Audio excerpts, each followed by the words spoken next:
What's up, kings and queens? It's your boy Dan from Daft Previews. We've got Thursday night football. It's the Raiders versus the Broncos. Let's go. Sub to the channel cause your boy's getting busy. Coming to you live from the west side of Sydney. We've got the free picks and the juice and the daily. It's all free, you don't even have to pay me. What's up, y'all? James, welcome. How are you, my friend? Doing good. This game's a little gross, but I'm excited to attack it. A bunch of different angles, so it should be fun. The more disgusting, the better. Hey, look, it's Thursday night football, right? Like, it usually has its surprises, its way of entertaining us anyway. So I'm always pretty keen for this, especially when there's one game. It's too hard to watch multiple, but one you can just really lock in and get amongst it. So I'm pretty excited. For everybody watching, quick shout out to PropsMadness. Go ahead and check PropsMadness out. The best tool you're going to find if you like player props for NBA, NFL, WNBA. They've got you covered. It gets better the longer the season goes and the more you use it. So I encourage you to check it out. You get a juicy discount when you use the code DUFF and you sign up. There's links for it down below in the video description. Now, James, we've got a 9.5 point spread, a somewhat lowish total, 42. It's not too bad, I guess. Thursday night football. Firstly, what's your thoughts on the spread here? Do we see this going one way? Do you think the Raiders can keep it close here or win? What do you think? Yeah, so my first thought is divisional game on a short week. I think that's a lot of points, to be honest, 9.5. So I would lean towards the Raiders on the spread. They looked really good with Brock Bowers back last week. So I think they might be able to keep it close here. I think the Broncos will win this game. But I think the Raiders might hang around at least for the first half. Awesome. You know, you get decent odds if you take the Broncos to win, Raiders to cover. Yeah. I mean, with this spread, I wouldn't be surprised if it's not as good, but yeah. Yeah. We'll see. All right. Who do you want to talk about first? The Broncos or the Raiders? Which players? Let's start with the Broncos. Let's go. Yeah, so we can start with Bo Nix. So I actually have a very strong lean towards his over on his passing yards here. So using the filters here on PropsMadness, let's filter to his career home games. So he's actually been really, really good at home over his career. And if you look at some of the scores of these games, they've won by double digits, even like by 20 plus. So Sean Payton, their coach, is not hesitant to just continue to air it out even when they're ahead. He's not a very conservative guy. So I think this line is pretty low. So I really like Bo Nix here. I think this has some ladder potential too. I'm close to getting there on Nix. Since week 3, the Raiders have ranked 25th in dropback EPA and 22nd in success rate. But on the ground, they're actually allowing the 7th fewest yards per carry. So good run defense, bad pass defense. That's a recipe for the Broncos to lean on the pass. But then the only concern I had is the game script. So like we talked about, we kind of expect the Raiders to maybe hang around here, which would maybe indicate that the Broncos will be throwing. So I like this read. I think it's solid. I haven't placed it yet, but I'm curious to hear what you got on Bo. Well, if you're right about the coach and his tendencies, right, even if they've got a lead, if they still continue to throw, then I agree that the line is low. Because I looked and I was like, 215. I was like, what's going on here? Yeah. It is a little, it's almost like suspiciously low, especially considering he's averaging almost 255 passing yards at home over his career. He's over this in 9 of those 12 games too. So interesting. It's his second lowest line, passing yards line of the season. Yeah, I guess they must be factoring in game script, but I honestly don't think that will play as much of a factor as maybe Vegas thinks. But yeah. What about weather? Could it be a weather thing? I don't think there's much weather in this game, but I'll double check. It's strange, unless this is an overreaction to last week. Yeah, I don't know. It's interesting. Yeah. Anyway, it says, you could spin it and say, yeah, it's a bounce back game. 173 yards last week. Yeah, I mean, the Texans, kidding aside, the Texans are one of the best defenses, and the Raiders are not as good. So, it is a good bounce back game. I just checked the weather, and it looks like it's going to be 50 degrees, clear skies, not too much wind. So that won't be a concern here. I like this line for Bo Nix. Yeah. Okay. Yeah, I'm down with that. Makes sense. I'm down with Bo to throw. Anything else on him? Anything on the ground? I know this man likes to run. Yeah, it's tough. I normally like to target quarterback rushing props against man, and the Raiders actually lead the league in zone coverage frequency. So Right. I kind of stayed away. It's kind of quarterback rushing props aren't my favorite just because you're basically like gambling on whether they're going to run or not. Because if he takes off, he'll probably hit it. If he doesn't want to run today, then maybe he doesn't. So makes that's sense. kind of where I stand. Yeah. Correct me if I'm wrong, but a lot of zone. Do we typically look at completions for that? Is that Typically, yes. Yeah. I was looking at a few of their receivers' yards, but yeah, typically a receiver catches a ball in zone. He has a couple of guys around him, so there's not as much yards after catch opportunity. But yeah, I think that's not like a go-to for using your bets, but it's something to consider. Right. Okay. All right. Let's move to the Broncos on the ground. JK. Yeah. The casual in me says he has a good game because it's as simple as like they're a better team. He's going to take a lot of runs. Game script says he'll run. The matchup okay-ish, but that's very lazy of me. What are your thoughts? Yeah. Line's pretty high. I think I'm kind of in the same boat. I think the line is pretty high. Game script should indicate that they run a good amount, but I didn't take anything. This is his highest line of the season. Yeah, I mean, it's a little tough considering it's not the best matchup he'll see, but running backs have had solid games over the past 2 weeks in Pacheco and ETN. So I think we can expect a solid game here from Dobbins. Okay. All right. And do you have anything on Harvey? I do actually have extra carries.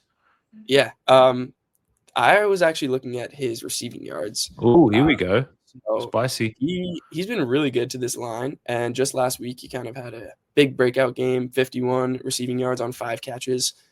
I'm not really banking on that as to why I like this prop. It's actually because the Broncos will be without Marvin Mims in this game, and he plays wide receiver, but they use him a lot around the line of scrimmage, whether it's screen passes or quick outs in the flats.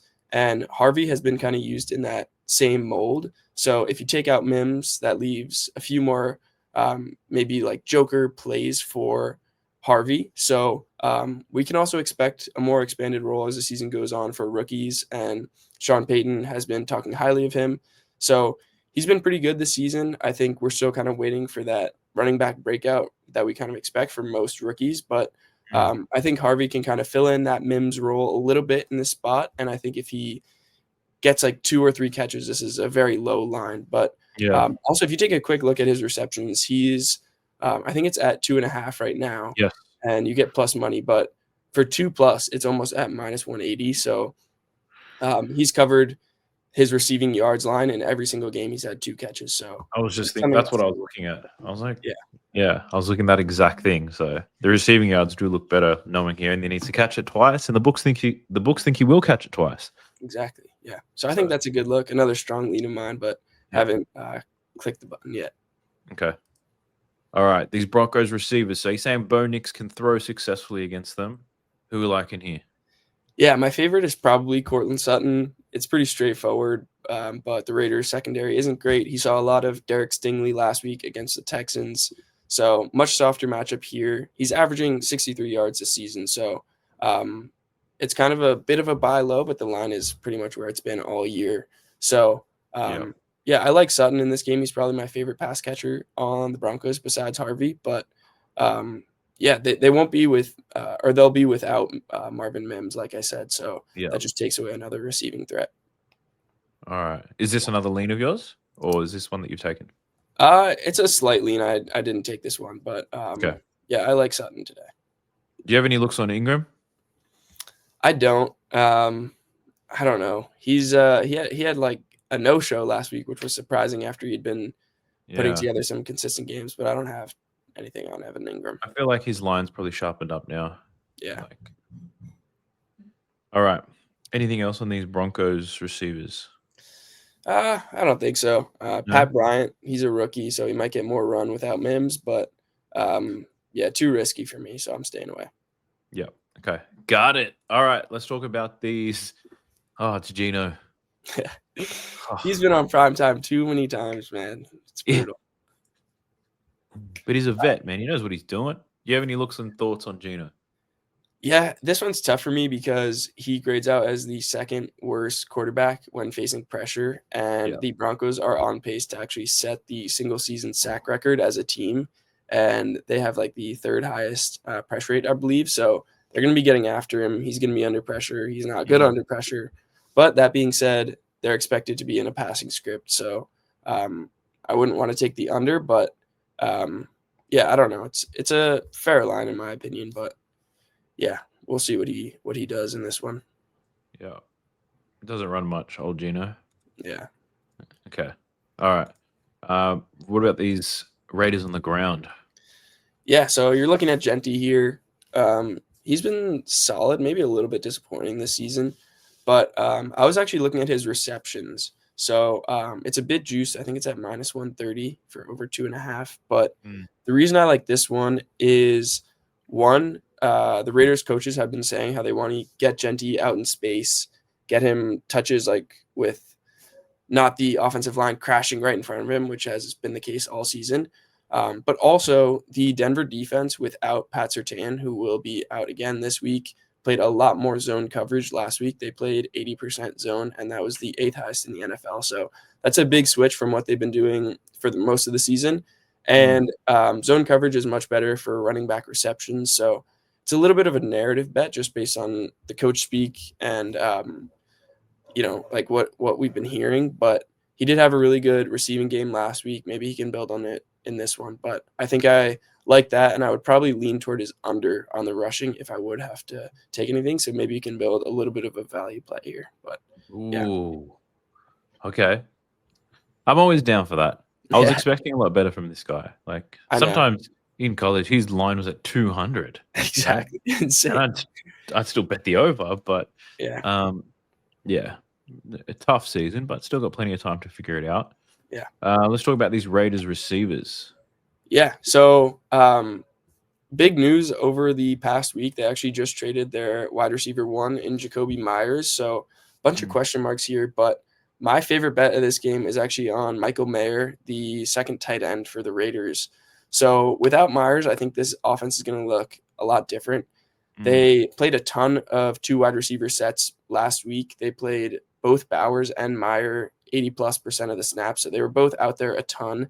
And in that game, Meyer saw 26 yards on 3 catches, but he actually saw 7 targets. So he was getting a lot of looks out there. When he's out there, he's being used. And on the season, in games where he's played over 60% of the snaps, which I think we can confidently say will take place here, he's over in 3 of 4, and he's averaging 31 yards per game. I think it's important to note that he was one of the top, most highly coveted tight end prospects a couple of years ago in the 2023 draft. He was drafted 35th overall, so he's a good player. He just kind of got overshadowed by Brock Bowers. But as far as the matchup, the Broncos are pretty good against tight ends. They're allowing the 10th fewest receiving yards, but like we've said, script is important here. They'll probably be playing from behind in all likelihood. And the Broncos, like I said, have a really good pass rush. So Gino will have to get the ball out quick, and Meyer has been his go-to guy in the flats right over the middle of the field. He's kind of been like their short guy, but he's also had an average of 7 yards after catch this season per catch. So he can make people miss. So I think with a lot of question marks at who's going to be playing receiver here, I like the Raiders to use their tight ends, and I think this is a good spot for Michael Mayer. So that's my favorite play. I also laddered it to 40 plus for plus 2. Of course you did. Of course. I like it. I'm a short guy as well. So short guys, or guys who I know he's not short physically, but if Gino's going to be throwing short to him, it makes a ton of sense with all the pressure and stuff. 23.5 seems relatively low. Yeah. So he's going to be out there for a really long time. Do you have any thoughts on Bowers? Yeah, I mean, he's coming off his probably career best game last week. He really changed how this offense looked. I mean, they looked completely different with him healthy out there. So he's a great player. I think this line is pretty fair, and I imagine that the Broncos are going to be throwing the house at Bowers, whether it's double teams or bracketing him. So I mean, I would lean over if I were to take anything on Bowers. I think he's due for another solid game, but I kind of like the Mayer look a bit better, so that's why I went with him. Yeah, it looks like he'll get that much attention from both Gino but also the Broncos. Yeah. So have the Raiders not named who the wide receivers are going to be, or what's the status there? Yeah, so we know Trey Tucker is going to be out there. He's Yeah. kind of been their main wide receiver aside from Jacoby Myers this year. Now, aside from him, there are a ton of question marks. They have Dante Thornton, who's a rookie. He played pretty well at the beginning of the season, but he was actually a healthy scratch last week, so he didn't even suit up. And then they have another rookie in Jack Besh who suited up but played 0 snaps last week. So those are their next guys. They also picked up Tyler Lockett, who was cut by the Titans, and he played a good amount of snaps last week, but we don't really know what the pecking order is going to look like amongst those other guys. So they don't even have lines yet. I'm sure they'll come out tomorrow before the game. But yeah, I'm staying away from the wide receivers. I just don't know who's going to be on the field, who Gino is going to be targeting. I'd rather bet on the guys we know are going to be out there. Yep, got it. All right, Michael Mayer's our guy. Yeah. So Bowers came back. His line closed at 9.5 last week. Yeah. He pumped it. I mean, he's a good player, man. If he was a tight end 1 on another team, I think he'd be, producing really well. But it's unfortunate that he's stuck behind Bowers. But I think he's going to have a good game in this one. Okay. Michael Mayer it is. I like it. I'll take the ladder as well. Let's ladder this motherfucker. Ooh, I don't want to swear too much. Actually, I don't care. Kids aren't watching this. Let's ladder this motherfucker up. All right. Before we wrap this whole thing up, though, let's build a same game parlay because I'm feeling a little bit spicy. Just going to let me get my Australian version of FanDuel up. All right. Let's cook. It's same game parlay time. I think what would be nice here, I think we go the bitch-ass parlay route here. So if we can get anything plus 200 to plus 300, I'd be satisfied with that. Could play half a unit on it. Let's go. How many legs are we thinking? Well, I think 3 to 4. All right. 3 to 4 legs is fine. Let's do it. Get some alternate ones down. So I think the first one you have to have in this is given that May is our guy. We can see if there are any alternate lines available for him. Yeah, they didn't have alts on FanDuel. I got my they don't have alts yet. DraftKings, so there's only alt receptions. There's alt receiving yards, but not for him. All right. Yeah, maybe we'll have to add that in later. Oh, actually, it's best we keep him separate, given we're going to put a unit on his main line, half a unit on the ladder. Yeah. Let's just keep him out of this bitch-ass parlay. Cool. But we do have alt receptions, alt receivers for some other players. Yeah. So who do you think has a safe floor here? Yeah, so I think we got to throw Bo Nix in here. I think 200 plus is probably pretty safe. I like that a lot for him in this one. So not terrible odds on that. I'm sure we can build something. It's pretty good. Yeah, it's pretty good. Brock Bowers, we thought he was going to get busy today. Is there a safe floor for him, do you think? Yeah, I mean, what do you get at 40? Not too bad, but I think 40 plus feels very safe. 50 plus feels pretty good too, but maybe a little bit more risky, obviously. I think both are pretty good. Yeah. We'll put that in my back pocket for now. The odds on it aren't fantastic. Cortland Sutton, can you lean to his over? Is there a safe floor for him, do you think? Definitely like 40 plus feels very safe for me. So if we like Nix to throw, Sutton's his go-to guy. So I like that a lot. Yep. Okay. Could we look at Brock at his receptions, given how many targets he's getting? Yeah. Let me take a quick look at PropsMadness. So last week, 13 targets. He's had either 4 or 5 in every game this year. 5's as low as I would go based on these odds. Yeah. He's had at least 5 in 4 or 5 games, but he's been at exactly 5 in 3 of those. So, yeah, that makes it a little bit sketchy. Yeah, fuck. All right. Well, let me get rid of that. I don't want this sketchy stuff. What about Evan Ingram? I know his receiving yards line is probably right, but he's been very consistent until the no-show last week. Yeah, he's been over 4 receptions in 5 of the last 6. So every game aside from last week. The Raiders are allowing the 11th fewest receptions to tight ends. So matchup isn't great, but he's been he's been getting targeted a lot and being used a little bit more. So especially because we could take a 3. The 3 is okay odds. Yeah. But Not many tight ends have caught 3. Probably half of them caught 3. We don't have to put him in there. Maybe look at Genty receptions. Let's see what we can get on maybe 2+. I don't think Genty's got an alternate reception line yet. Okay. Or there is yards. We've just got his 2.5 receptions line. The first quarter alts. First quarter is always risky. The clock's running down, and you want your players to, be out there, but the teams aren't playing with that same urgency. So those can be frustrating, but they can also be fun if they cash early. So yeah, who the hell is Pat Bryant?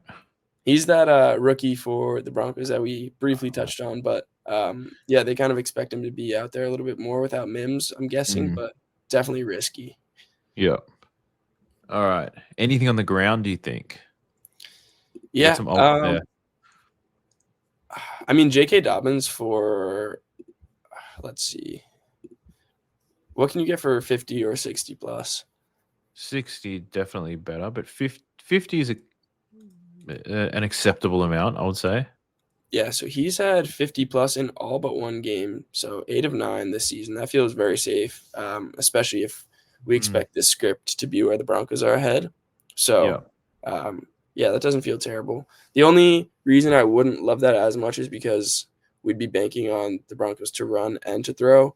But considering we expect them to win, put up a lot of yards. I think we can expect something balanced, right? Yeah. Because we expect them to win. So I think they have a balanced attack. I don't think they do either or. Yeah. I think they do both. Yeah, I like it. And we're being bitches. So these three, our Broncos players are plus 162 at the moment. Okay. But ideally, plus 200 is where I'd like to be. How about this, right? I think with all the Broncos props that we have, what if I was to tease out the Raiders spread? Ooh, we could get some juicy odds on that probably. Yeah. So what are the key numbers in the NFL? Refresh my memory. So 3, 10 are obviously big ones. Yeah. I don't know. Other than that, like 13 is pretty significant. How high are we trying to go? Well, I'll typically play around with it and see what odds we get because it's like we have all these pro Broncos props. The minute we add this one in, I think it's going to shoot up. So let's try 13.5. Yeah, plus 320. All right, that's not terrible. So there's room to move this. Like plus 320 is it's within the range that I was kind of looking for. If anything, it's a little bit higher. But if there's a number outside of 13.5 that could be significant, like a 17.5 perhaps. Yeah, that plus could 250. Ooh, okay. Yeah, I mean 17.5 feels pretty safe to me. So I don't hate that, but 13.5 also doesn't feel all that bad. I think the Raiders are gonna probably keep this close, but you never know with Geno, man. Well, the Raiders have been blown out twice this season, right? 31-0 to Kansas City. They lost to the Colts 40-6. Yeah. Pumped against the Commanders. I will say Geno has played better on the road, actually.